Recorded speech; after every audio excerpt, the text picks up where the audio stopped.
Yo, people, what you telling me? We're back again for another one. Red Talk settings, and yeah, bruv, another game in a couple days, bruv. What you telling me? Yeah, man, I'm blessed first and foremost. You good, fam? Yeah, everything good. All good, broski. All Yeah, good. ready for Saturday as well.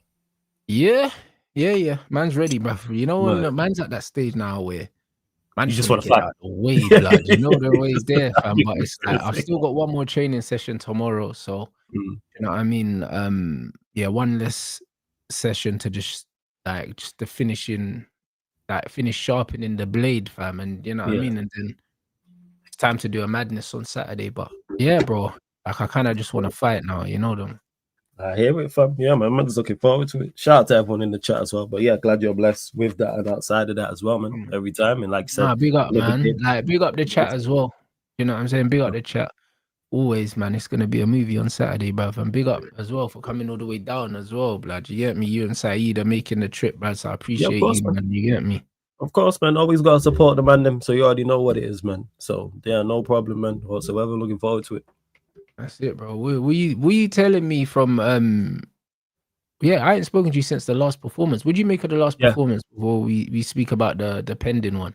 yeah. It was Palace, wasn't it? Same old stuff, fam. Yeah, we won the game. Happy about the result, of course, but performance again, same old. Take out Xerxes Wonder Strike. Take out Mount taking advantage of the Palace wall breaking. It's the Mhm. exact same as the Everton game. It's the exact same as the Spurs game. It's the exact game as the Forest game. I don't look at the result. Too many people do results based analysis. Performance. Yes, we did take advantage of Palace fading like 55, 60 minutes in. That Thursday, Sunday caught up with them, and we took advantage of that. But it's not like we peppered the goal. It's not like Henderson was making save after save, and you go, oh, we missed this chance, we missed that chance. And we could have been not out of sight, but obviously Mateta missed a couple of chances. I think the Sarr injury also helped us as well. Why Glasner didn't put on another 10 rather than Nketiah, I'm not sure as to why. And even our better players are now not performing well. The people we know about the likes of a Mount and Maguire and Delo. We know they're not good. But now you got Yoro and Delit and Ahmad and Embuemo. Like our players are capped. Like the ceiling is a bungalow. Yeah. Like they can only play so well. Our reliable guy, like Delit is one guy. Even if he makes a mistake, I can go, you're gonna play to a certain level. And it's kind of like now even that's declining. Ahmad is probably the worst 2 games I've seen him play back to back is these last 2 against Palestine. So yeah, same. I despise watching us, man. It's horrible. Stinky wins, man. We're like, speaking of boxing, we're like a boxer that get wins, but it's just ugly. It's just Yeah, ugly. no, We hold, 100%. there's not much technical skill there. It's just will, and we land the odd shot here and there. So yeah, man, that's my No, I thoughts. What you hear it, saying bro. about it? Brother, it was awful. Like you said, bro. For me, yeah, the the most annoying thing, yeah, in the whole situation was the performance. Do you know what I'm saying? Because we could have been dead and buried in the first half, bro. Yeah, Do you know what I'm saying? We could have been dead and buried. And the thing is, yeah, it's that results based analysis all the flipping time. You know what I'm saying? People are looking at the result and trying to pick positives, but for large amounts of the game, there was no positives to take, yeah. like whatsoever. You know What what I'm like saying? what do we do well? You can't turn around and say we attacked well. You can't say we defended very well. Can't say the midfield was functioning very well from a defensive or offensive standpoint. It's just more of just ugly football, man. Like that's just what it is. It's not enjoyable to watch, and even forget the enjoyable part. It's not even super effective. If we played ugly football and it was effective, I'll go, all right, then I see where the plan is. I understand what the plan is and why we play this way. And it's like, what do we do well as a Yeah, unit? What do we consider on a week by week basis? What do we do well? Because there's teams with our talent that you can point to and go, whether they win, lose, or draw the games, they'll do this and this and this very well. This is their MO. I don't know, they work hard, they're physical, they're high press, or they sit in a low block. They're a threat from set pieces and long balls. They'll hit you on the counter attack. They play through presses very well. There's nothing you can point to. Like Everton, a prime example of that. You know what you're getting with the David Moyes Everton side. Win, lose, or draw week by week, you know there's certain things they are going to do to a good level for them. With us, it's how our players turn up on the day. So if Mbeumo and Cunha ball out, we attack very, very well. But if they not at it, we don't attack very well. So we're still relying on individuals to be the difference. So nothing's changed. Nothing. No, we just now have better individuals, hence why we pick up points at moments, because you have an Mbeumo, a Cunha, a Sesko, a Xerxes, a Bruno, a Ahmad. Like, I could manage that. I've been saying this. Brother, listen, any decent manager could manage that, but the problem is with our manager. Our manager's doing everything in his power to not use the players, in the way that they need to be used, bro. And this is the issue. He's doing everything in his power to make his job more difficult, bro. Like, this is the worst thing, bro. Like, everyone's playing out of position. Like, it's criminal what this guy's doing. Nobody's, like I said, there's no one I point to and go, they're the system, the formation, instructions, there's nothing that helps anybody. And I go, they're playing to their maximum and they're being helped by those things I mentioned or teammates. Nothing. It's just that, like, Ahmad's not a wing back, but because Ahmad is of a talent, he can play wing back. But we all know he's not a wing back. Same way with like Ahmad and Mbeumo linking up, for example, even though it hasn't happened in the last few games. That's just them two because they're two talented individuals figuring it out. And it's not just Ahmad's talent, it's also his profile and also his temperament, because this is willingness to do it. Because a lot of players, with even less ability than Ahmad would flat out just say, fuck it, I ain't doing this, bro, because this is a joke. It's a joke, right? It's borderline disrespectful to ask a player, with Ahmad's ability, to play wing back, bro. Like, it's a disrespect, bro. A lot of players just simply wouldn't have it, bro. And it's the manner in which you get him to play wing back. Because I say it all the time, the key term in the wing back I look at is wing. If you're playing that role correctly, you're playing as a winger. If you're playing, because we've seen offensive wing backs. We've seen what it looks like when you are, and like, but even if he was playing the way Inter were playing their wing backs, and he was playing as high up, up the pitch as that, or if he was playing as high up the pitch as how Alonso uses his wing backs for Leverkusen, then man could say, all right, cool, you're utilizing Ahmad. Do you know what I'm saying? Facts. Like, this is what it is, but you're using him as a right back, bro. In build up, this guy's a right back. He's not running forward. He's not, like you just mentioned it there. Frimpong was so high in Leverkusen's system that people looked at him as a winger. Yeah. That's how high up the pitch that he was. And that's what I'm talking about in regards to the actual system itself. No, he shouldn't be playing as a right back. He should be playing as a winger to the point where, like, right, Ahmad's just been in the final third pretty much the entire game. And then you have Mbeumo and others. Of course, you'll get back. But even if he was playing a 4-2-3-1 and he's playing as a right winger, you do get back in and help out your fullback. But it's just so negative. That's what it is. Not just him, just the way we play. It's very risk averse. It's very, let's not go for the win. We must not lose. But bro, it's risk averse, but we're conceding bare goals.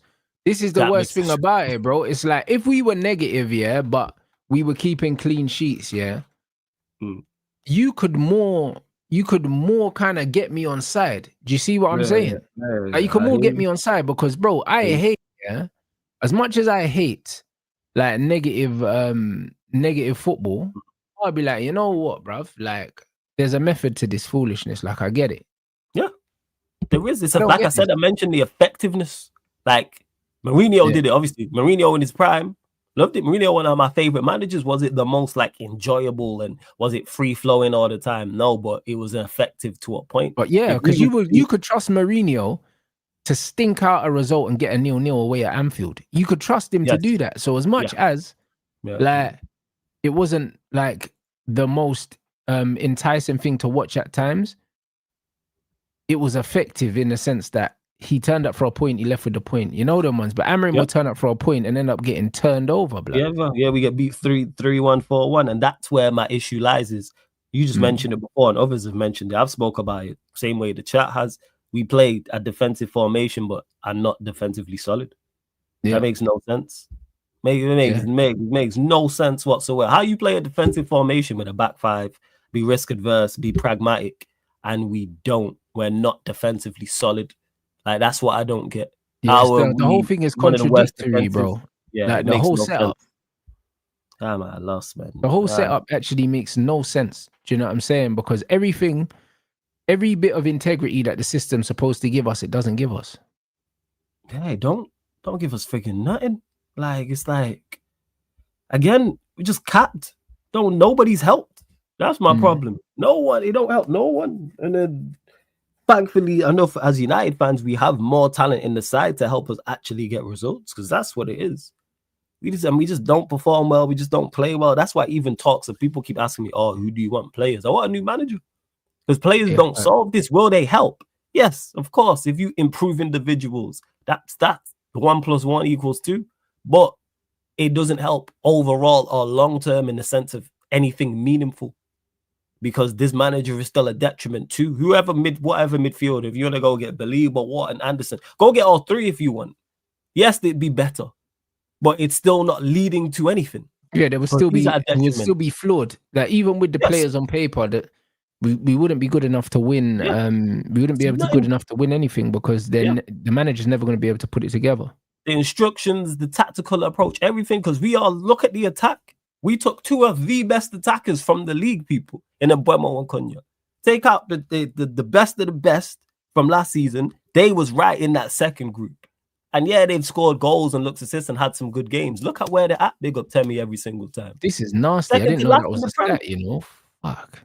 See, and it's just more. The more that the chat and more stats that come out and things like this just goes to show. I didn't know this. I knew we had one of the worst defensive teams, but I didn't know second to last in the Prem in keeping clean sheets. And we play a back 5 with a DM in front.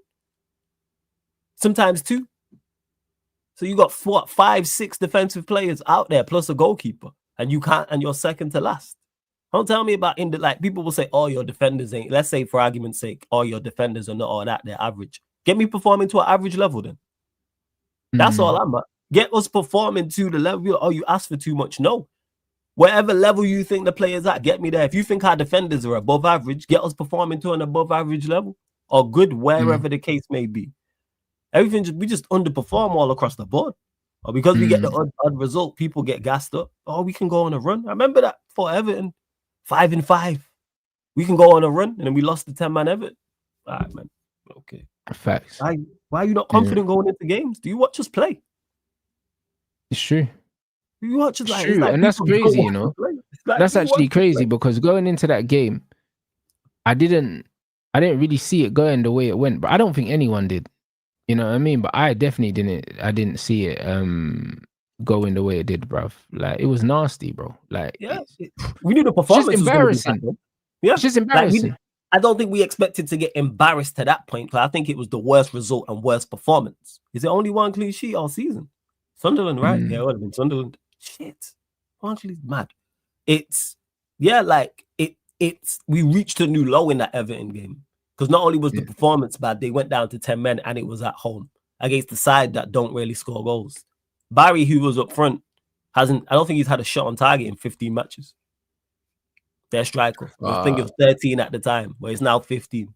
So they're not free-flowing scoring. Yes, they have Grealish and Ndiaye, but they're not a free-flowing scoring side. And they had a man sent off, and we still was pragmatic. Bro, and they had a man sent off, and they didn't look like they had 10 men. This is what people need to talk about.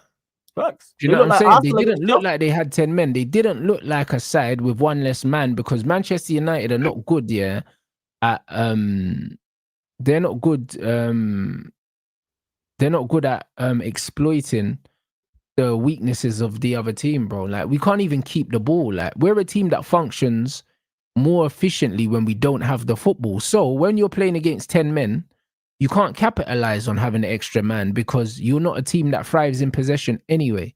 Facts. Do you see what I'm saying? And this is what the main crux of the issue is. No, and that's where the issue lies. That's why our better performances have come against teams who play football. Sunderland, who will get on the ball. Brighton, who will get on the ball. Liverpool, who will get on the ball, despite their form of those 3 teams at any given opportunity. But I done said this before the season that it was a wrap for me. I said before a ball was kicked, soon as they said, "Oh, he's staying," all right, it's a write-off. We're not doing nothing of note. Not doing nothing of note whatsoever. But because did you not think, surely, with the new players, that the football would improve even slightly, though?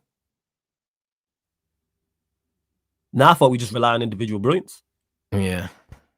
And that's what we're doing. Like, that's why I was gassed about us signing, in particular, Cunha and Bremo. This is what I kept talking about, going to get players who are from within the Premier League, because you're already at a negative with the team you are joining anyway. Already you aren't being given the best possible platform to succeed. So we rely solely on you. We don't rely. Individual brilliance should be an addition to what you have. So you're not playing well and somebody comes up with a moment of magic and nicks you a game. I'm not saying you play well every game, but it's should be 3-4 out of 5 games you play well, and then the odd one and you go, we played bad. Hey, someone got us a draw. Someone got us a winner. All right, cool. So like that's where it is about sustainability. And it's not sustainable, because I didn't expect this manager to have a whole manager transplant and all of a sudden change. Right. And then that's why even with Sesko, like, he's come from playing in the Bundesliga, playing in a front two, in a better system, in a better team, to now here playing up front by himself, and people wonder why he's Premier League. You know what I mean? In a flawed system. You know, like even in a great system, he already shows, like, I think he's limited, and we don't even play to his strengths. He's 6 foot plus, 6'5", and we don't cross the ball to him. The thing is with Sesko, yeah, like, and now he's playing in a 1 rather than when playing I look in a at 2. Sesko, yeah, I'll be honest, I wouldn't even say that he's limited. I would just say that he's just a certain profile. Do you see what I'm saying? Like, he's just a certain profile, because he's a striker. Like, in my opinion, it's very difficult to be super limited as a striker, yeah. In the modern day, most of these strikers, yeah, like, if you play the ball to their feet, they're supposed to be able to link in it. I think he's a decent link man. He's not amazing. Do you know what I'm saying? He's not amazing. Like, he's not an amazing finisher. He's not a shit finisher, but all around, he's a good athlete. He's good in the air. He's good in the box, even, not just in the air. Do you know what I mean? He's good in the box. I would say that he's better suited to playing in the transition, facing his own goal, and being a fox in the box, bro. Do you know what I'm saying? Like, that, for me, that's his profile. I would never expect him, to play back to goal and link play. I would never want him isolated in any way, because he doesn't have the profile to hold the ball up and bring his teammates into play. That's not his game, innit? So in this system, when you've got 2 10s and wing backs that are supposed to be high up the pitch, he should never be isolated. The problem is he is, because of how the system is. So I don't necessarily think that his limitations are the reason why he's not thriving. I believe he's not thriving. I believe he's not thriving because the system will not allow any striker to thrive. Because even Xerxes, he scored a goal, with 0.03 XG, and he never had another shot in the game. So he's not. And here's the thing: is you mentioned it there about Sesko, about you don't think he will thrive back to goal, link up play, and then you go sign 2 10s who need a striker who's back to goal to link up play. To get the best out of Bremo and Cunha, you need a striker that does that. But then you go and sign Sesko, who doesn't do that. And when I say limited, I'm talking in regards to, I don't think he's a bad player. I look at him and I go, you mentioned decent. I think, yes, good athlete, good in the air. Outside of that, there isn't much more else. So because he doesn't have anything he really excels at, to me, outside of being an athlete and being great in the air, we're not going to play to that. So he's going to struggle even more. And he's gone from playing in a front 2 to now playing as a 1. That is people just overlook that. That is a huge difference. Playing in a front 2 with a pair is so much easier for strikers, because you're not having to occupy 2 centre backs. Sometimes you're getting one-on-ones, depending on whether you're the one that drops off and links play or you're the one that spins in behind. So you take him out of that, put him in a tougher league and say, hey, you know what? You're going to play up top by yourself, where the system don't help and the players around you ain't going to service you, because he's an athlete. He thrives on crosses. That's the best part of his game. We play a left-footed right wing back, and we play a left-footed right wing back and a right-footed left wing back. So you're not even getting crosses to attack. Most of the crosses you're going to get are not byline. They're coming from deep. They're from deeper, and that's easier for centre backs to defend, because defenders want to see everything in front of them. But I ain't saying he's bad here to Carly. I'm just saying in regards to it, I don't think he excels that much. Yeah, but this is the thing, bro. Listen, I've said it. Sesko is more technical than people are giving him credit for. He's not Gyökeres. You know them ones. Gyökeres is a donkey. Like, that's completely different. Do you know what I'm saying? You play the ball into him and it rebounds off him. He's a donkey. Oh, I'm talking about Sesko's not a Sesko. donkey like that. Sesko is competent on the ball, but he's only competent. He's not more than competent. Competence is enough. Do you know what I'm saying? Playing the ball into someone and then being able to control it and lay it off. That's what I call competence. He's a professional footballer. He should be able to do that. And You we've know what I'm seen him saying? do that. Man, Even are though talking that's about we've not his seen forte. Gyökeres thrive in that system. Gyökeres was playing in a doo-doo league, bruv. That doesn't count. Gyökeres in this league, yeah, struggles at Arsenal, bro, in a system that's a lot more refined than ours, bruv. And he's struggling in that. So he has no chance at Man United. No chance. If he comes to Man United, he probably wouldn't have scored yet. Do you know what I'm saying? Oh, he's playing in a better team in a better system and struggling. Better team, better system, and he's still not scoring goals. So let's not fuck around like it had anything to do with the system. He was a flat track bully, yeah, playing in a rubbish league. That's it. Yeah. Do you know what I'm saying? And now he's getting found out right now. Yeah. And even to them, they ain't helping him a lot either. Well, they're like, and that adds to it. It's like, bro, I think people really do overlook it. Don't talk about the systems without talking about the league that he done it in. Mm-hmm. And I think people really overlook that as well. People do overlook those things because even with him, he's like you mentioned, like Xerxes only having one shot. I think Gyökeres, when he plays, you're not having a lot. You're having 2-3 touches in the box. You're having one shot, and barely any shots as well, bro. And barely any shots. And that I look also on top. Should he do more? Yes, because of the price tag. Gyökeres just came back from injury, and Arteta's talking about, oh, we're missing Havertz, bro. What are you talking about? Yeah, but these men want to try to talk to me about Gyökeres, bro. He's flopping at Arsenal, bro. He's failing, bro. Like nobody here can look me in the face and tell me that he's doing what they paid the money for. He's not, bro. He's struggling. He's supposed to get goals. That's what he went there for. That was the main MO, his goals. Broski, struggling. Do you know what I'm saying? Like Marino's outscoring him. Marino is a better striker than him in the Arsenal system, bro. He's probably a better striker than him, period. Like Moreno might be their best. I think Moreno is the argument. Marino's their best striker. He is. Yeah, he is. It's an argument. He is. You know what I'm saying? Marino's got, I think, 10 goals in all competitions, yeah. And I think like 7 of them are headers or some shit like that, bro. Like, but at least he's there, innit? You know what I mean? At least he's there. Marino's doing it. Oh, Gyökeres ain't good. So when we compare Sesko's footwork to Gyökeres's, yeah, he's way better than Gyökeres, bro. Like, he is competent, but only competent, bro. Like, I'm not going to look at Sesko and say, oh, he's got great feet. No, Xerxes he's got great feet. Sesko is competent. So we're not saying, yeah, that Sesko's feet are not good, but they're only good. They're not better than good. Do you know what I'm saying? Yeah. They're not better than, but it's good enough. And that's where my issue lies in regards to play to the man's strengths. That's where it lies. Cover up his weaknesses and play to his strengths. He's built like, you know, a power forward in the NBA. Should be coming off the bench for the Rockets or the Hornets or something. Cross the ball to him. Yeah, he's 6'5". We know he's good in the air. That's something I think he excels at. Give him how many? I can't say how many times. I can't even think off the top of my head how many times I go, hey, you know what? That header Sesko should have scored that, or he didn't compete, or he should have done better in the air against the centre back, etc. Or he should have peeled off onto the fullback, whether it's the left back or the right back. We don't give him nothing to attack. And yeah, Marino is a DM. He is a DM. What? You're right, and he's a better striker than Gyökeres. So he's a DM, but you can be. Hey man, we just seen a right back dunk on a £100 million central midfielder, but that's a whole different conversation. And they were man down. This is what I'm saying, and this thing, this is facts here with Walter Muddy. You know what's funny about him, yeah? Like he scores goals, yeah, because he's a very good finisher. But when you look at his all-around play, yeah, he drifts into pockets and he likes to operate in similar positions to Xerxes. He does.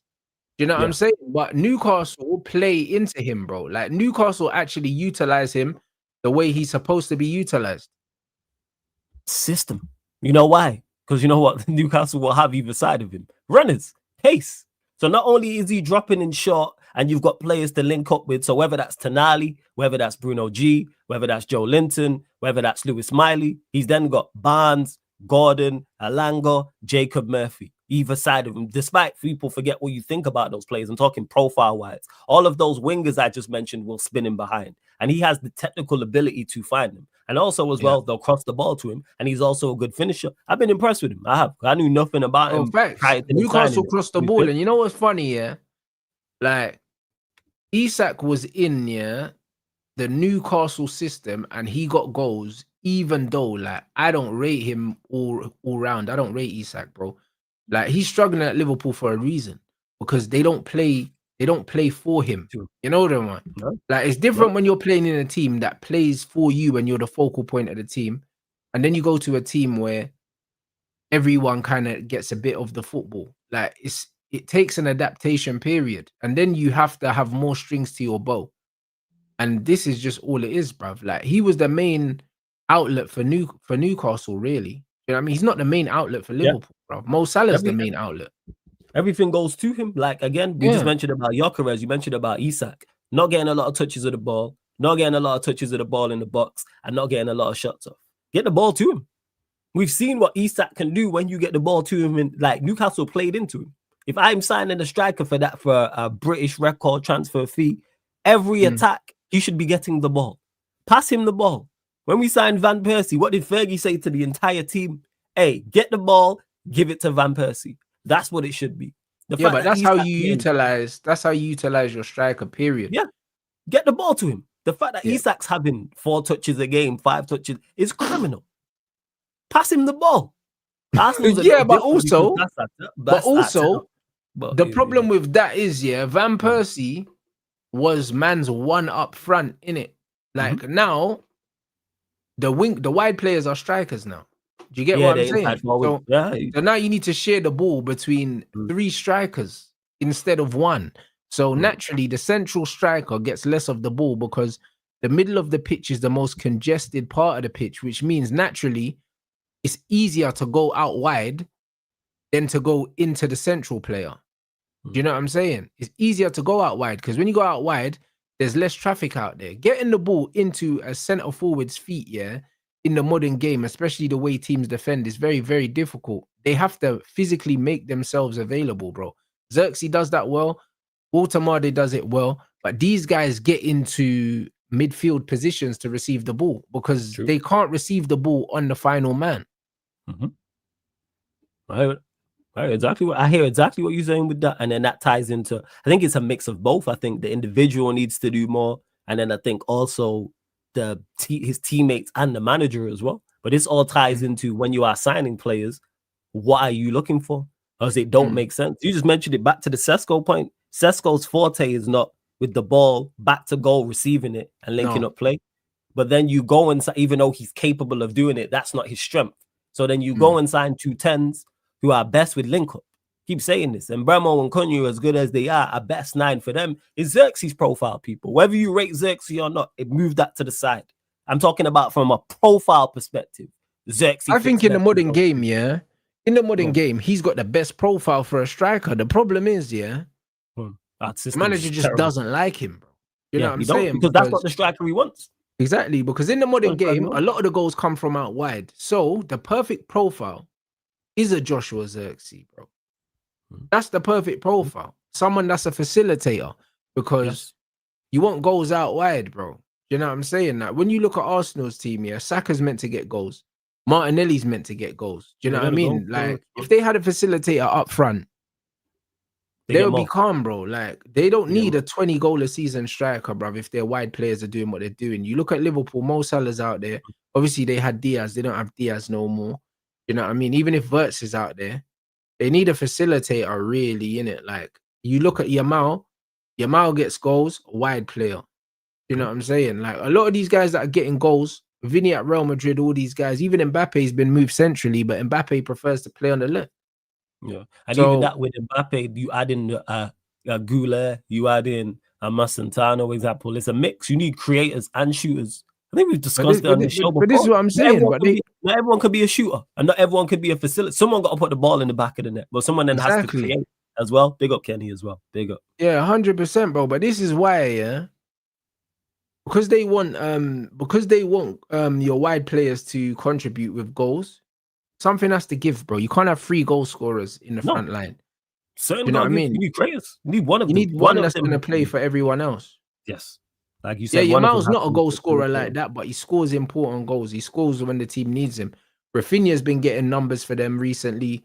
You know what I'm saying? Obviously, they got Lewandowski, but the point is, they expect numbers from their wide players. They do. The central players, if you've got a striker like the mold of an Olivier Giroud or something like that, bro. Like for a lot of these teams, yeah, them selfless strikers, these are the guys that enable a lot of these wide men to score the goals, bro. Do you know what I'm saying? Because central number 9s, yeah, are not what they used to be, bro. They're not. Most of the time, they're there to press. They're there to facilitate. They're there to be the first line of defense. They're not there just to score goals. No, like they're not. And that's again on how the manager and the club has built whatever team you are talking about. Because if your striker is the goal scorer, one of your you need a wide player and a midfielder, your 10 to be the link up. Like that's it. Yeah, because it changed because wingers went higher up the pitch, people. Because in the 4-4-2 era, it was left midfielder and right midfielder. So they're starting further away from the goal. But then when it transitioned to a 4-2-3-1, 4-3-3, your wingers went up the pitch and then they started playing wrong side. So you start playing left footers on the right footers on the left. All right, you score goals. And again, football evolves. Same way we've now gone back a little bit in the Premier League with the physicality and the long throws and the set pieces and the corners and etc. type of thing. It's back to what Allardyce and 100%. Because back in the day, that was we'd look at David Beckham. If David Beckham got 10 league goals, we'd be like, right, that's a good season for Beckham. Yeah, absolutely. Do you know what I mean? As a right winger. Well, you know what I'm saying? Like just under 1 in 4. You know what I'm saying? Like 1 in 3. 1 in 3 for your winger is exceptional. Because he was doing so much more work defensively, and he was because there was a midfielder. You're a midfielder light, and you had 2 strikers. So you're looking at your 2 strikers. Hey, you 2 figure it out. Whether it's facilitator, goal scorer, you 2 do that. My right midfielder, left midfielder pitching. Maybe one of my central midfielders pitches in as well if I'm going forward, depending on what team you are. So yeah, like again, football changes with that. And that's why profiles and systems will matter. And that's why, but teams can build. So I'm like, that's why certain things don't make sense coming back to Manchester United as well. Like, and it's with Sesko. That's why I didn't want Sesko. And it wasn't so much because I didn't rate Sesko. I look at what we had. It's like when we brought Ronaldo back, people. I look at what's going on currently and go, does this player thrive here? No. That's why. And Sesko cost a lot of money. And that's not on him. Can we get so much more from him? Yes. But then that's across the board. Every player, I think we can get much more. Even the players I don't rate like that, I think we could get more out of. As much as I'm critical of Bruno, playing him in the pivot don't help him because his best attributes are in the final third. And now you're asking him to do stuff in the pivot that's not his game because he's not mobile, he's not agile, balanced, he don't progress the ball like that. That's why I'm even less critical of him because I understand you shouldn't be playing that. Shouldn't be playing that. Is it certain points he should be doing better? Yeah, but you shouldn't be playing that. He shouldn't be playing at the same time, if the manager's going to if the manager's going to play you week in, week out and you're the captain, and you profess to wanting what's best for the team, when you are playing in there, you got to give us better performances than that, man. Oh yeah, absolutely. You know what I'm saying? Like, so absolutely. It's just one of them ones. And yeah, facts, Jerry, this is it, bro.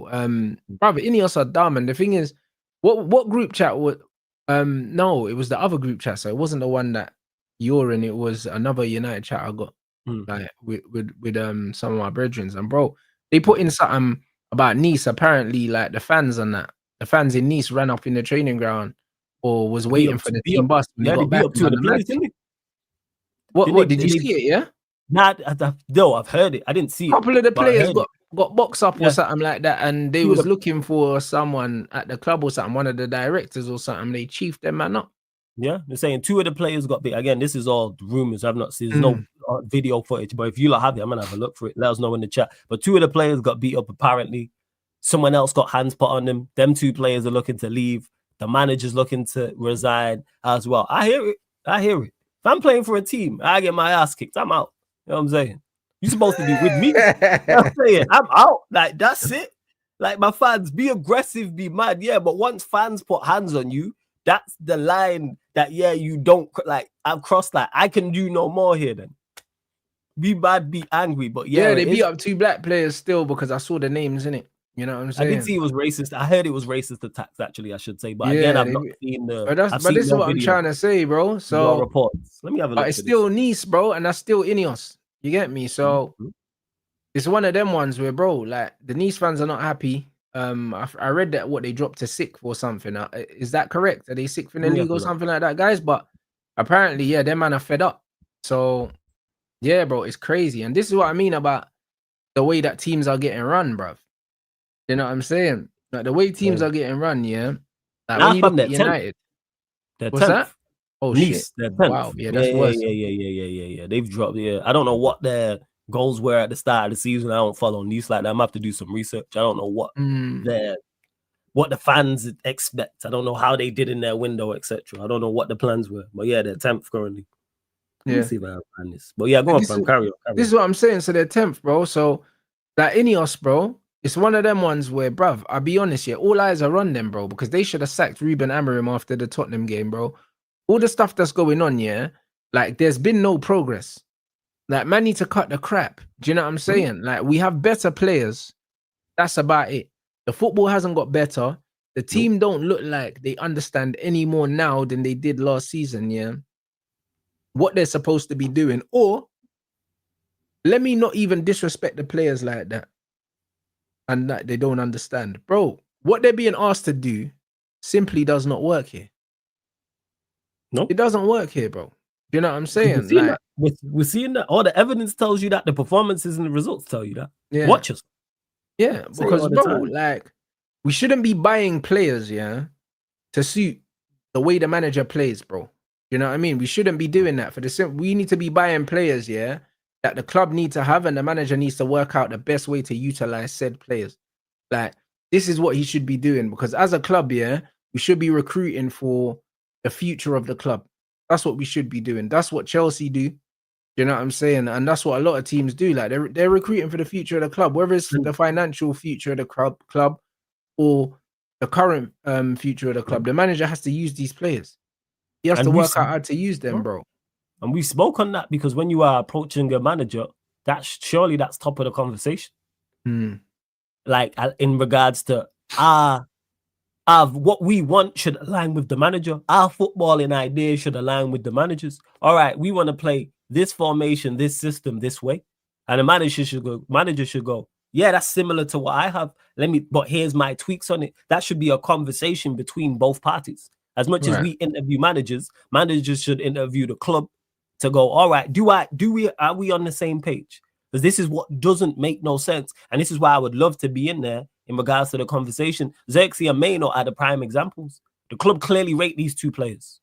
The manager doesn't rate these two players to the point. Yeah, but how can the manager be allowed, to have players of that caliber, and not play them? Shouldn't be allowed. The whole part of the and that's my point, Rants. That's the whole part of the conversation where I would love to be in there. What is that conversation going back and forth? Right. I rate. So the manager's saying, I don't want to play Maino. I don't want to play Xerxes. The club is saying these are two talented individuals to the point we are blocking moves in a World Cup year for these two players to leave. So what is the solution? So we just leave it. So we go, all right, we're going to keep them in the squad, but then they're going to devalue and the manager's not going to use them. And so the player's valuation goes down. You got two players who are low on confidence, unhappy there, and we're still getting poorer. Nobody wins in the situation. The players don't win, the manager don't win, the club doesn't win. That's what doesn't make no sense. The biggest loser is the football club. Nobody wins in that scenario. So what was the conversation left at that? This is what I'm saying. If United were a half decent club, they're looking at Amorim and they're saying, yo, Kobe Maino is one for the future. Yes. You're tasked with developing him. Do you know what I mean? If you don't do that, you're out of a job, mate. Yeah, and you shouldn't be. That's just another thing in the column to say why this manager should be gone. But everything does lead back to that. And this is why I criticize Ineos. As much as I think they've done great off the pitch, I think they've done, like, I look at recruitment, incomings, outgoings. I look at the cutting of staff. I look at the training facilities. That's all well and good. But how come we are going backwards at an alarming rate? We finished 15th under you. We finished 8th. We finished 15th. Our two worst finishes. And you're going to be a hat-trick. Because if this carries on, we're going to finish somewhere from 8th to 15th. Facts. I don't think we finish any higher than 8th. And wherever, I don't think we get relegated, but it's 8th to 15th is probably the range. So our three worst, but you're improving the team, which I can agree. I think anyone saying this team hasn't improved is lying. So, yeah, it's clown show stuff. And again, it just comes back to basic decision making. How are you so far off it? And this don't happen anywhere else. you go work for a company, you sell you go work for, I don't know, Mercedes Benz. Guess what you're selling? Mercedes Benz. You're selling Mercedes Benz cars. You're not selling anything else. Yeah. Like that's the I can't sell these. I need to sell Toyotas or Honda. No, we sell Mercedes Benz here. Like what we do. I'm lost at this. Oh, you working Foot Locker? All right, you're selling what we sell. Yeah, you're selling trainers, B. You know them way. This is what it's, fam. Oh, I want to sell food. I can't sell trainers. What? Bruv, this is what I'm trying to say, bro. Like, it's clear that the club rate Kobe and Xerxes, because they've come out. Like, it's been briefed multiple times that a move for these man will be blocked. Now, all of a sudden, there's stuff coming out saying that, oh, we'd listen to offers. There's no way in an AFCON year, that Man United are listening to offers for Xerxes and Kobe Mino in January. There's no way, because they're not going to be able to replace them, bro. Like, there's no way, bro. Because if you take those two out and take out the AFCON players and injuries, all that's left is Mount. Because Cunha's injured and Sesko's injured, like currently. And yeah, that's diabolical. That's not going to work. It's just Mount that when I think about it. Like, is there anyone else? I'm trying to think. Now there's no one left to play in that front three. You want to throw Bruno in there, yeah? So it's Bruno and then move Agate into midfield with Casemiro. And then you've got no one on the bench. Yeah. And this manager don't play youth players anyway. You gonna put Maguire up front, but then again, Maguire's injured too. Yeah. It's nasty. You know what's crazy? We're getting linked with Conor Gallagher, yeah? So, bro, imagine this. Imagine they let Kobe go out on loan and they bring in Conor Gallagher, bro. And then you've got Gallagher. Then you've got Gallagher, Ugarte, Bruno, and Casemiro for your double pivot. It's the manager's dream. Outside the cast. He loves Mount. I mean Gallagher, because Gallagher is just Super Saiyan Mount. He's Mount with blonde hair. They do the same thing. Literally, they do the same thing. That's why when they say, oh, United are linked to Conor Gallagher, I go, it makes sense. Him and Mount do the same thing. Listen, I don't want Conor Gallagher at Man United, but him being linked with a Ruben Amorim team is spot on, bro. Like, he's a Ruben Amorim player if we've ever seen one, bro. Like, bro, if we could design a Ruben Amorim player from scratch, blood, including the ponytail, it's Conor Gallagher. Energetic, runs around, dies for the badge, all that type of stuff, presses off the ball. Conor Gallagher. But we can't. I don't think the club, as much as they're bad at decision making, I don't think our ownership is daft enough to let those two go and bring in two in an AFCON year. No, also, I don't think they let Xerxes go because Xerxes is a versatile 10/9 in it. And if you lose Xerxes, you lose a striker and you lose a 10. Do you get what I'm saying? You lose both of them at the same time. So if I remember correctly, he was there signing as well, right? He was exactly, but this is why, because he was there signing. This was a signing that was made before this manager came in. So because of that, Xerxes was a club signing. This is why I don't see them letting him go. But Kobe going out on loan, if they can get Conor Gallagher, I believe that the manager will try and get Kobe Mino at the club because it's clear that he don't rate Kobe in the system. He don't think he can do it, bro. He'll push for it 100%. He'll definitely push for a Conor Gallagher. And it just goes back to it. And even back to, I couldn't find any footage. Let us know in the chat. But that Nice thing is crazy. And that's a club that they own. But they hadn't performed well with Nice anyway. So, yeah. And no, Jerry, it's not giving them some credit. It's just saying where they've done well. I want them gone. Like, it's well known. I've been said about Ineos. I didn't want Ineos before they even signed. I was like, no. So it's not about, it's just being balanced about it. If they do something well, I go, yeah, they've done that well. But overall, it's to the depth. It all is non-applicable because of how we've gone backwards on the pitch. Because our two worst finishes have been under them. And I think if this carries on under this manager, if they don't sack him, it's going to be the third worst finish. Because I don't think we win a trophy. I don't think we win the FA Cup. And I don't think we finish higher than 8th. So it's 8th, 15th, and let's say, for instance, 10th. That's under their ownership. It's 8th, 15th, and 10th. Or 9th. Or even if it's 8th again. Even if best case scenario, it's 7th. All right, so we've gone 8th, 15th, and 7th. And we're talking about 2028 going to win the Premier League. All right, man. Okay. Right. Yeah, that's not the one, bro. And bro, I'd get rid of Ugarte. If Mount's coming in, Ugarte's got to leave. You can't have Ugarte and Gallagher, in the same squad. Like, no, because Gallagher is just a technically better version of Ugarte, and technically better version is not even a fucking compliment because Ugarte is garbage. So being better technically than Ugarte is by no means a compliment. Yeah, and we've seen Mount and Gallagher in the same side for Chelsea. It's Mm. awful. What are we doing out here? Like, what again? It goes back to with recruitment and players. What has Gallagher done to warrant a move to Manchester United? It's not like he's flying. He weren't flying at Chelsea. You know, the guy's not starting week in, week out for Atletico. I'm watching Atletico Barca tonight. Is Gallagher starting tonight, guys?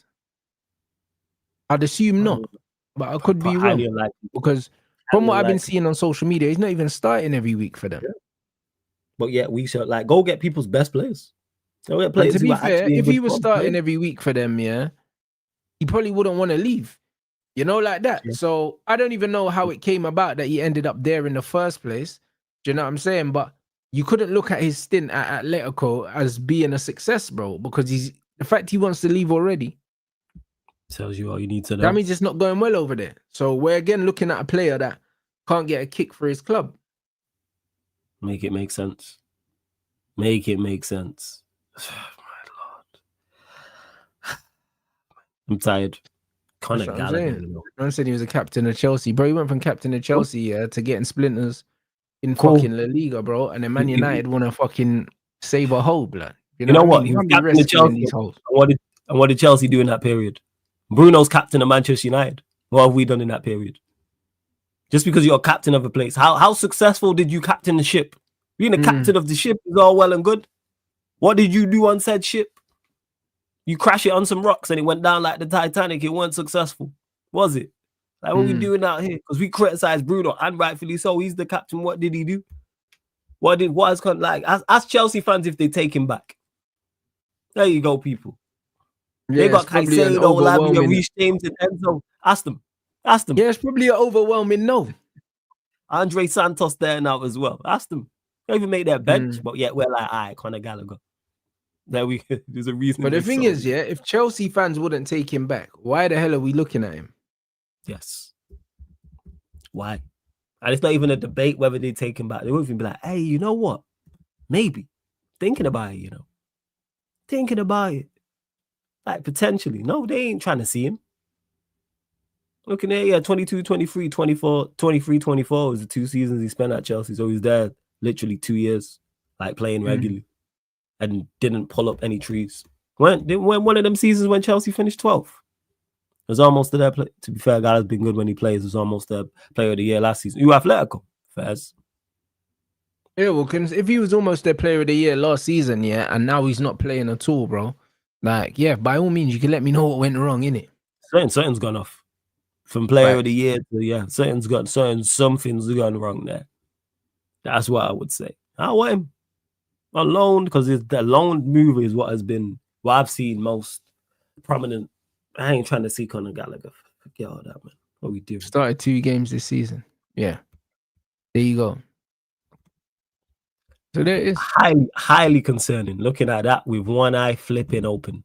That's why I'm looking at that. That is one eye. United shouldn't be looking at players like this, man. And I was saying the same thing to Texino in the chat about Semenyo as well. I don't know if you saw it, but like now go what happened with Semenyo. Man are talking about Semenyo and that. And bro, honestly, I don't rate Semenyo. No, I think somebody reposted a clip of me or something like that. I don't even know where they clipped it because I didn't watch it yet, but someone's clipped it and me saying, oh yeah, Semenyo, that he's not good enough in it.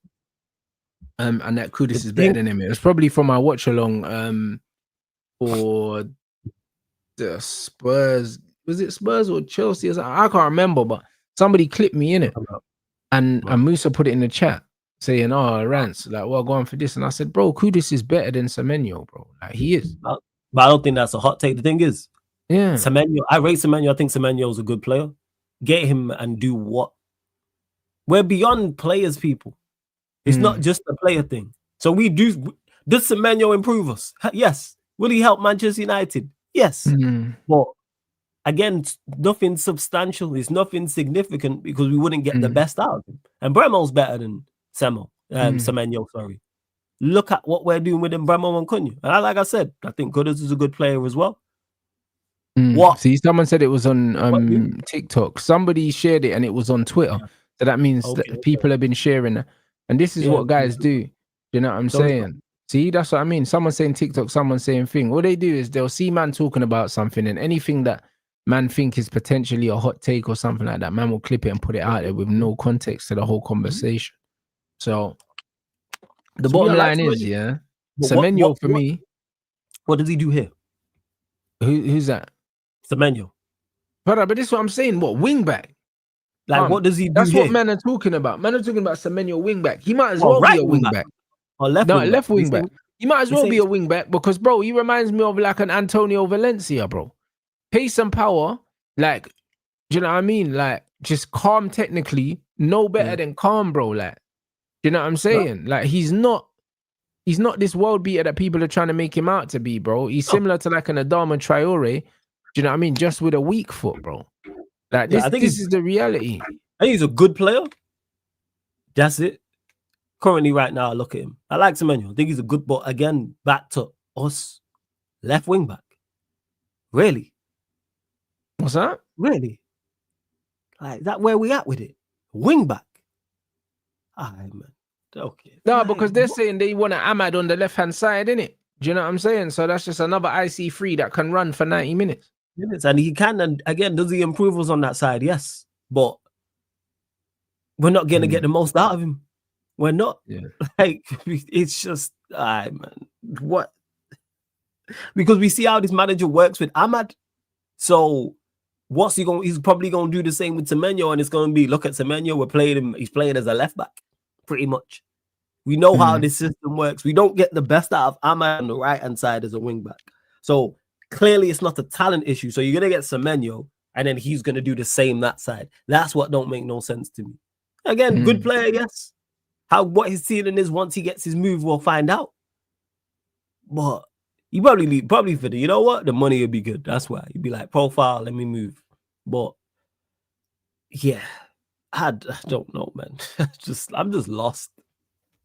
But this is what I mean, and also the fact that the manager could potentially be looking for a right-footed wing back. It's like, why are we inverting our wing backs?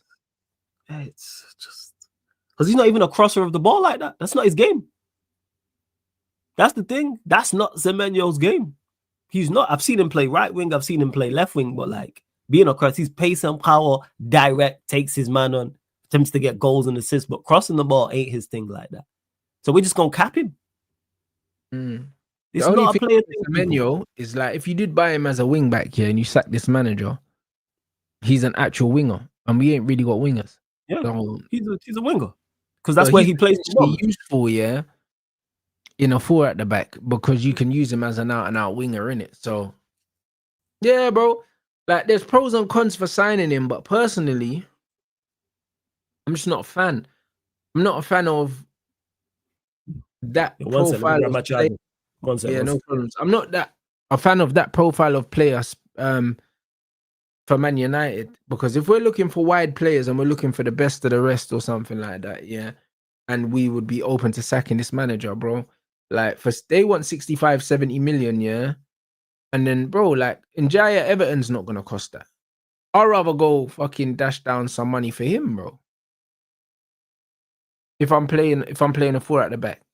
You know what I mean? Because for me, these are the players you should be looking at. Well, go on. Yeah. For me, like, Semenyo's just mad overhyped, bro. Like, he went on a little purple patch where he was scoring goals, and people got carried away, mate.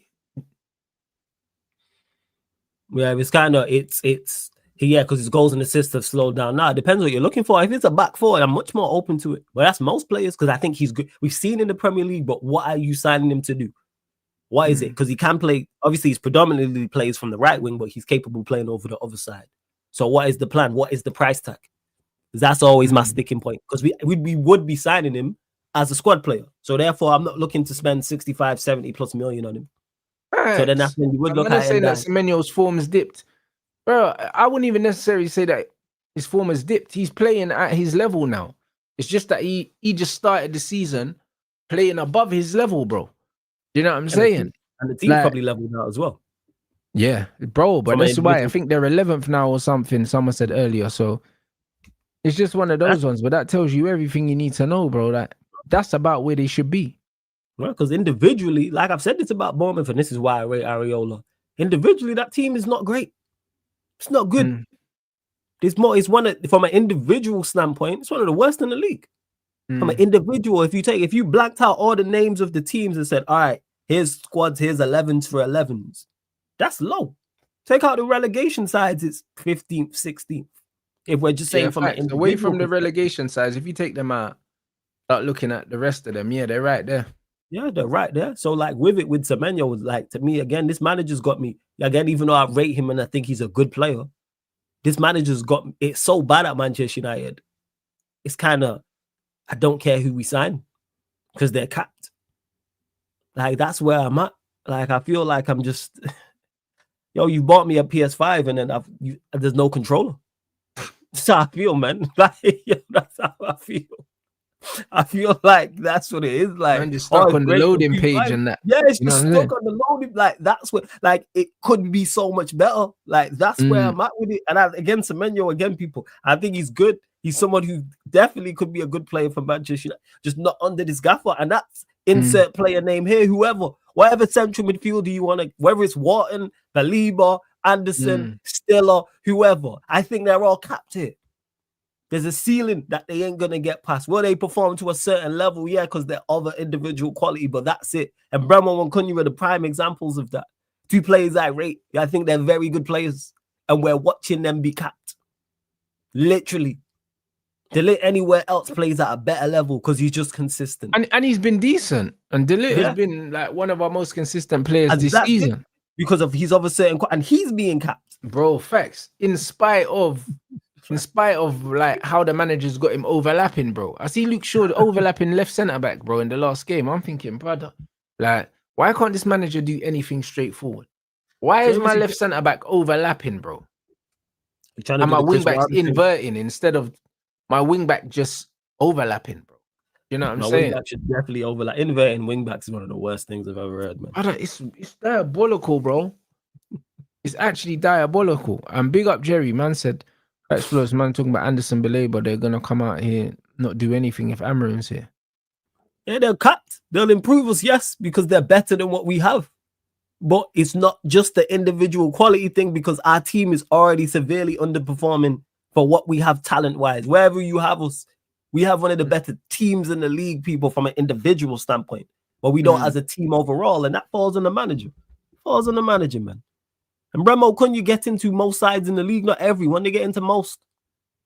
So therefore, and you're not even making them look as competent as they are. Yeah, we have two of the better attackers and don't have one of the best attacks. And you add in Ahmad into that, and you add in Xerxes and Bruno into that, and add in all these players. So it's like, all right, cool, there's talent there. Even from a defensive standpoint, can we please just match Sunderland defensively? Can we start there? Side that just came up from the Championship. You're telling me we can't match Sunderland? Not only from goals, second to last on clean sheets. One clean sheet. That's diabolical, isn't it? One clean sheet. Bear in mind, people, that's across all comps. We played Grimsby Town. All right, man. All right, okay. It's nasty. You know what I mean? It's nasty, but man want us to have patience, though. Man want us to have patience because apparently it gets better. It gets better? Where? Say a film, man, where it starts off terrible and then it might pick up and you go, hey, you know what? The middle was cold and the ending was fire. The start of the film was terrible. It don't work like that, people. Football don't work like that. I remember a manager starting off this diabolical and all of a sudden turning it around. Facts. This ain't been no mediocre start. Where you go, he's been average or below average. It's been shocking literally on all aspects. One clean sheet this season. So that means away from home, we haven't picked up a clean sheet. And we play our back five. One clean sheet all season, blood, and it's in December. Go on, someone in the chat or someone afterwards in the comments afterwards tell me that we have the 19th worst the team in the defensive team in the league, like from individuals. No, whether you rate the defenders or not, they're better than this. I'm sorry. Yeah, because I wouldn't trade our individual defenders for some of the teams ahead of us. Definitely not. I'll look at certain defenses and go, hey, you know what? Bring me that. Hey, you see that 4 there? Bring me that as a quartet, or bring me that centre back pairing. There's one-offs you will point to. Oh yeah, he's a good centre back, or he's a good fullback. That's it. But hey, all right, man. I hear it. What are you making of the next game though? Like, this is the thing, because it's like, it's a weird one because we didn't really play well in the first half of the last game. No. And then obviously the game before that we lost to 10 men. Mm-hmm. Like where do we go from here, bro? Because it's like, we ain't turned no corner. Certain man were chatting shit. Remember, these man wanted apologies after we won 3 games in a row, blood. And then we go lose to 10 man Everton. Like, where do we actually go here from yesterday, bruv? Like, where do we go from it? Because, bro, there's nothing that I can take from yesterday's performance here that I say, you know what?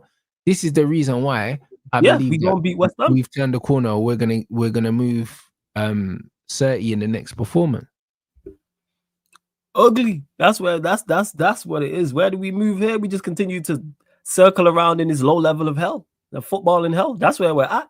We might find the trapdoor and hit a new level, because just every time I think, we've reached the absolute the bottom pits of football in hell, we find a trapdoor and fall down it, losing to 10 man Everton. You didn't think it could get any worse after losing to League 2 Grimsby Town, but we managed to do that. So yeah, West Ham, another stinky performance. It will be, despite the result. Do we get a dub? No, I actually think it will be a draw. I think West Ham will run, even though they're not a good side. We're not a good side, and we're capable of losing to anybody. Fact. That's one thing Manchester United fans need to realize. It's not nice. We can lose to anybody. So no, I'm not confident going into this game as well. West Ham, one thing they will do, even though they're not a great side, will run hard, be well organized, and give it a go and put in the hard yards. This is a Nuno team, and they're not at home, so they'll just sit in a low block and say break us down and try and get something on the break. And I watched them against Bournemouth. It was the game before. They played well, even though they drew the game. They played well in the first half. Second half, they kind of fell off. So that's how I look at it and just go, yeah, another stinky performance, man. Hopefully we get the dub. We're relying on individual brilliance. So, and Bremo, Ahmad, you out, Xerxes, Bruno, so on you lot. Yeah, even them two, they done a Sky Sports thing. I didn't watch it, guys. I'm guessing this is where the quote is from. Okay.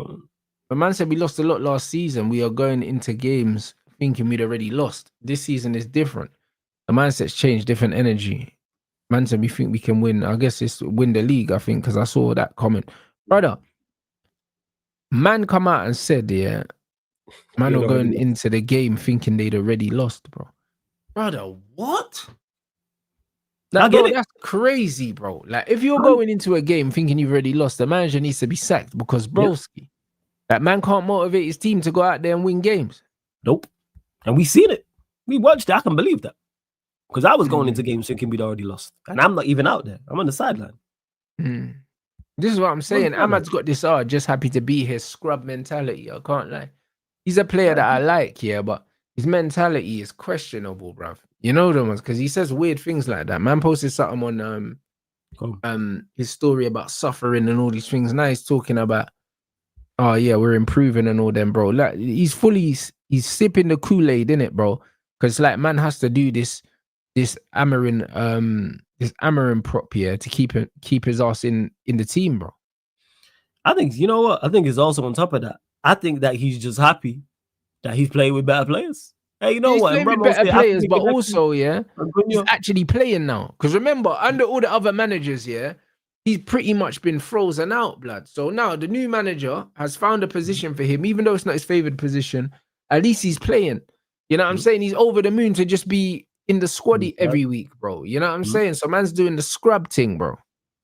So I don't think our players should be doing interviews, period. I want our players doing no interviews. I want our players, I've said this. I don't want the manager. The manager has to. Our players shouldn't be doing sit down interviews like that after a game. I hear it. Part of the media obligations. Why are we we've been horrible performance wise. I don't want to hear from you. This is why I don't pay it no mind. I don't pay attention. I like other players as well in the side, but you can't be honest. You can't be honest about what's going on, because he wouldn't have said last season we're going into games thinking we're losing, even though he's fought that, because he said that now. And Yeah, they but was saying thinking that is last still season, we covered crazy. the I same. can't lie. But it's honest. But the thing is, this is why he don't say anything. Yeah. Don't The say fact anything. he said that just shows you that like that's a symbol of the weak mentality of some of these players. Then, if they believe the game's lost before they go out there, and also if they believe the game's lost before they go out there, then that is also a reflection on how little they have faith in this manager. Yeah, like he doesn't realize what he's done. Do you know what I'm saying? Because if you've got a new manager and you feel like you've lost the game before you've even touched the pitch, here, what job is your manager doing? Terrible job. Awful job. But we knew he was because we could watch it and see. I could see that we had no belief. Yeah. If I had seen a front three of Mount Hoyland and Garnacho, I'm not thinking we go win the game. Yeah. Naturally, I went into so many games last season. I go into games this season with better players going, yeah, I don't know if we win. I just said I don't think we beat West Ham. Yeah. Like, bro, this comment, yeah, is not true, blood. Do you know what I'm saying? Sometimes in life, yeah, you can say something by not saying anything. And that's where you know them way there. Don't say nothing. Like, brother, just don't say nothing. But Don't say man anything. nobody asked him, yeah, to come out and say, yeah, last season, we felt like the game was lost before we even played it, bro. Like, nobody asked for that. No one asked for that information. You could have kept that shit to yourself, rude boy. I'll be honest. So I'm not trying to hear that. Do you know what I mean? Him saying he feels like they've improved and that, cool. Anyone can say that. Do you know what I'm saying? Anyone can say that. But what are we doing? You get it? Yeah, I hear you. I'm with it with players. Like, I don't care if you think we've improved because the football's still awful. I don't care about players' feelings. Same way I don't care about the manager's feelings. I look at results. I look at performances. I look at the optics of what's going on. The players can feel they can improve. The players can feel they can win the Premier League. Guess what? The players can feel they can win a quadruple. Is it plausible? No. Do you feel we've improved? Cool. The performances don't show that. Results don't show that. We just spoke about having one clean sheet. I think we're worse defensively this season. Yeah, I think so. I think we are. Statistically, I think we are. And the eye test is debatable. Like, it just work. Don't say nothing. That's where I'm at with it. Because you can't say anything. Because if you came out and was honest, people would slate you. And if you come out and you're not supremely honest, people are still gonna slate you. You can't win. If you came out and said what I'm saying, even if I agree with him, I'd go, yeah, you shouldn't really say that. Even if he said what I'm saying right now, what Rants has said, I'm still saying, yeah, don't come out and say, hey, it's been bad, it's been awful. How have we only got one clean sheet all season long? Like, I know you know this. Because they know the stats better than us. I know they're being told on a regular the players know this, bro. You're playing 5 at the back, and you've got one clean sheet, bro. So if we've got access here to the information, we know the players do. So cut the crap. Like, cut the crap, bro. So talking about we've improved and all of that, brother. Allow it, bro. Great, man. It's all PR, bro. It's all these men saying stuff to stay in the good graces of the top reds and also the manager, bro, because he can't come out and say what he really wants to say. Yeah, it sounds fantastic. Yeah, it was right. I was just looking at it. Yeah, it's one clean sheet all season. I big up the chat as well. Yeah, man saying Rashford benched again, bro. I thought he was doing well. Oh yeah, because Barcelona, what's it called? Yeah, there's midweek games open. They're saying Rashford's not going to get signed permanently. Nobody thought Barca was signing him permanently. Is it not? Is it obligation or is it an option? No, it's an option. They're not signing him. They're sending him right back to us, bro.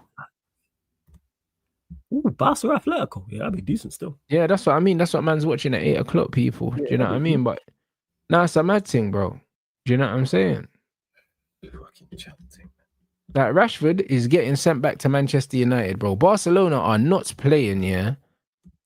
They're not paying Marcus Rashford's wages, bro, for the performances he's putting in, bro. You know what I mean? But it's not a surprise. We know that Rafinha and Yamal were ahead of him in the pecking order. It's just that they've been injured this season. Yeah. That's all. But everybody fit, he don't start there. It's Rafinha, Yamal, Lewandowski. Notice Rashford off the bench. And I think it'll be effective there off the bench. And has he had some good games? Yes. Is it going to get overhyped? Also, yes. Because I've seen people overhype his El Clasico performance because he got an assist. I watched the game. He was terrible. He wasn't the only one that was terrible. Barca were terrible across the board. But he's not the main man over there. People are going to look at the Yamals and Lewandowskis and Rafinhas and Pedris. De Jong before getting to him. He's not highest on the list of like, all right, what did you do? So he can go under the radar because he wasn't good in that game. But hopefully he puts in some good performances. Facts. Do you know what I'm saying? But boy, obviously we want our money, guys. Do you know what I mean? So hopefully playing out off the bench, I think will suit him. Yeah, bro. Hopefully Rashford hat trick off the bench today, bro. Because bro, money off a Mick. You get me? Facts, man. Hopefully his skin's kind of Gallagher. There we go. So we don't go in for him. Yeah, bro. Listen, like, bro, we need the bread. So this is what it is. But the bottom line is you can't gaslight man, yeah. You can't gaslight man into believing that like he's having a good time there. Barcelona have seen some top players, yeah, and they've still got players like Pedri and Yamal. So they're not gonna get gassed by Rashford, bro. They're not gonna get gassed by a little bit of GA. No. I talked to a couple of my Barca guys, like they've been like, yeah, he's been decent. But that's it. That's all he said. Yeah, man, we got to run the prop here for the bread. So this is what man's doing. Hopefully Rashford hat-trick will be there, cheering him on. You get me? In the watch along, people. So make sure you're here for that. Also, YouTube been messing around with the notifications again today, bruv, by the looks of it. Loads of people saying they're not getting notified again, bruv. Man thought that we got over that little blip a few weeks ago because it had gotten better, but now it's back to its foolishness, innit? So yeah, you lot make sure that you're back here for the Barca game. You're probably not going to get a notification. So Barca are playing at 8, so I'll be here at 7:45. I'm just going to eat my dinner because I can't eat after 9 o'clock, bruv. On fight week, I'm trying to, well, I have to eat before 9 so I can get a true reading of my weight when I wake up in the morning, innit? If I eat too late, it messes up the scales, bruv, the next day. So I need to be regimented with my eating. So I'm going to go eat my steak now. Well, what are you saying anyway for the rest of the evening, fam? Yo, first and foremost, as always, blessed for having me, fam. Appreciate you having me on the platform. As always, big up. Shouts to the chat, everyone watching this back after. Salute to all of you lot as well, people. Live on there. I'm going live literally a couple minutes for the Fulham Manchester City game. Sarcasm City TV Extra. So make sure you subscribe to that channel, people. Sarcasm City TV Extra. And then the main channel, Sarcasm City TV. I'm back live with my guy Vale. It'll be 12:15 a.m. talking United and City as well, people. So they're the two shows that I got coming up tonight. But just keep a lookout. Sarcasm City TV on YouTube, Sarcasm City TV Extra on YouTube as well. Nah, so big up, man. You lot in the chat, run up the subscribes and likes and that. Big up, man. I'm road to 60K, people. 16K, sorry. 100%, bro. You know what I'm saying? Make sure you subscribe and support. I'm sure a lot of you are already anyway. Yes, a lot of you is, yeah. And yeah, bruv. You know what I mean? Big up everyone that's supporting me as well, grabbing their pay-per-views, grabbing their tickets to the fight as well, man. I'm looking forward to catching up with you lot, bro. A few more sleeps, blood. I think it's like 4 days now to go. Do you know what I'm saying? So yeah, man, it's just the final bits now. Do you know what I'm saying? So man's got to make sure I eat on time, and then I've still got another bottle of water. I got to crash this before I go to bed. And yeah, it's mad, bro. Like, I'm put hashtag Penders in the blender. I just seen that. Trust me, bro. You know what I'm saying? Hey, big up my guy. Do you know what I'm saying? Big up my guy. Yeah, big up everyone that's supporting the pay-per-view, man. Big up everyone that was in the face-to-face as well. And yeah, bro, literally this, bro. Like, it's the last push. The last bit is always the worst because it's one of them ones. You've been in a calorie deficit for like 7 weeks or something like that. And then mentally, you know that it's almost over. You know them ones, like you're tapering down in fight week. But the problem is, yeah, you know, in life, when you stop moving, that's when you start to feel it more. You know them. So it's like, as soon as man's getting close to fighting now, my body's like, all right, cool, right, this is nearly over. Say nothing. You know them ones. And that's what it is. So now I just want to fight now, bro. You know what I'm saying? Because I feel like a caged animal now. Because like man's so close to the fight now, man just want to fight. Do you know what I mean? Because I know I don't have another week of proper training. Like, it's not proper training at this point. Do you know what I'm saying? It's just sharpening up and doing a few things, blood. So it's not even the same mentality, bro. Like, when you're training to get fit, training to lose weight, training to do those things, it's a different intensity you're bringing into the training. You know what I mean? And now it's like, cool, like I'm not trying to exert myself too much because my body's recovering so I can peak on fight night. So it's just like, oh, bro, just get here already, innit? You get me? That's where I am. So it's one of them ones where, bro, I'm just looking forward to getting in there and breaking him up, man. So we got everyone that's bought their tickets and is coming to support. Everyone that's gonna buy the pay-per-view. Remember, the links are pinned. Yo, in run the up the chat. pay-per-view buys, people. But also they are in the description to my video, because what's gonna happen, is Friday I'm not live, Saturday I'm not live. And then I know there's gonna be some donuts here that leave it to the last minute. And they're like, oh, where are the links to Rants' fight, bro? They're underneath every video. They're also in the QR code in every fucking video, and they're in my Instagram bio, and they'll be on my Instagram stories, because I'm not streaming live on Friday, so I'm not gonna be here to be reminding people, because I got my weigh-in, so I don't have a stream on Friday.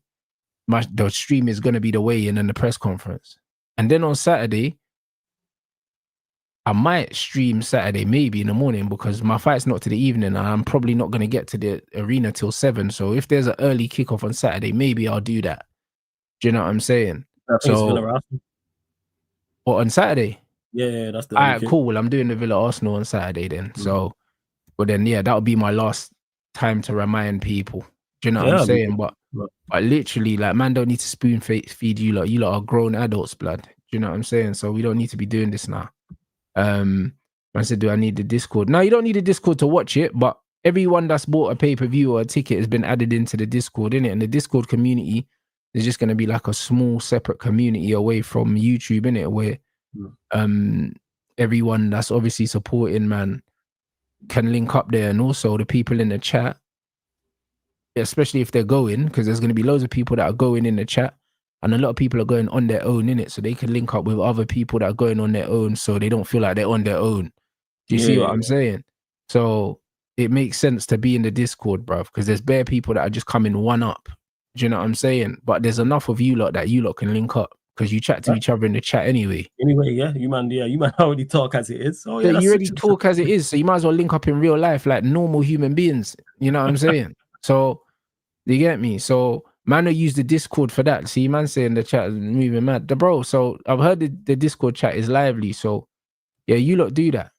Do you know what I mean? But yeah, I'm definitely streaming on Saturday morning, because, bro, why not? You know them ones. Like, why not? You get me? So it is what it is. I'm going to watch the game anyway. So I might as well stream on Saturday. You know what I'm saying? And I'll just chill and just make sure that I'm eating and that. So yeah, man, big up everyone inside. Yeah, I mean, man's back for the Barca game. Man's just going to sort out my steak now to make sure I stay on top of this. Make sure that you subscribe to Sarcasm City TV. You lot already know what time it is. And we'll be back for Barcelona at Atleti, people.